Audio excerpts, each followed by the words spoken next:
नमस्कार बंधुरा प्रमिलास किचेने आपनादेरके स्वागत। तो आजकेर आमार रेसिपि होच्छे आलुर चिप्स। এই आलुर चिप्स आमी जेभाবে बानिয়ে থাকি সেইটাই আপনাদের সঙ্গে শেয়ার করতে চাই। তো সবার প্রথমে এখানে আমি 6টা আলু নিয়ে নিয়েছি। আলুগুলো খুব ভালো করে ধুয়ে পরিষ্কার করে আমি রেখেছি। দেখুন এখানে আমি চুলে রেখে দিয়েছি আলুগুলোকে জলে। এরপরে আমি একটা বটিনের সাহায্যে এগুলোকে কেটে আপনাদেরকে দেখাচ্ছি। দেখুন এরকম ভাবে পাতলা পাতলা করে কেটে নিয়েছি আমি। এরপরে এই সমস্ত আলুগুলো কাটা হয়ে গেলে একটা থালার মধ্যে জল দিয়ে আমি কিছুক্ষণ ভিজিয়ে রাখবো, মানে ওই আধ ঘন্টা মতন আমি ভিজিয়ে রেখেছিলাম।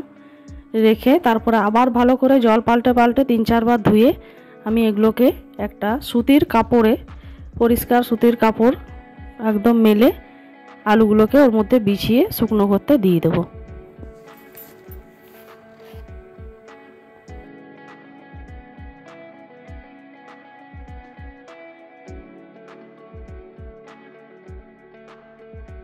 দেখুন আলুগুলো ধোয়া হয়ে গেছে। এরপরে আমি এরকম একটা নতুন কাপড়ের মধ্যে সব আলুগুলোকে বিছিয়ে এভাবে শুকনো করতে দিয়েছিলাম।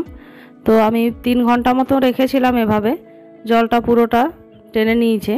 এরপরে তাওয়ায় তেল গরম করে আলুগুলো আমি ভাজছি। দেখুন প্রথমে আমি হিটটাকে হাই করেছিলাম, তারপরে লো করে আলুগুলোকে ভাজবো।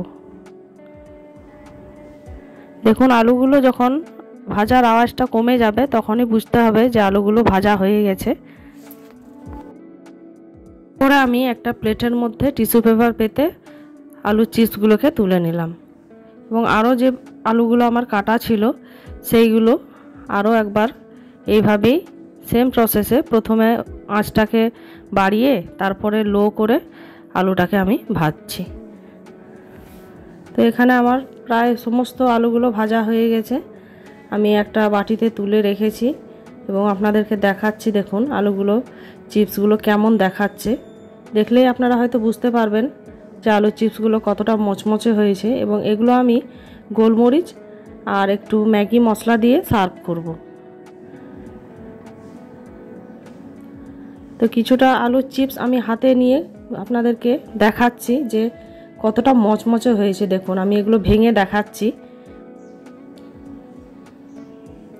হাতের মুঠোর মধ্যে প্রেস করলেই দেখুন এভাবে গুঁড়ো হয়ে যাচ্ছে। তো এই আলুর চিপসের ভিডিও যদি আপনাদের ভালো লাগে লাইক করবেন এবং অবশ্যই সাবস্ক্রাইব করে আমার পাশে থাকবেন। ধন্যবাদ।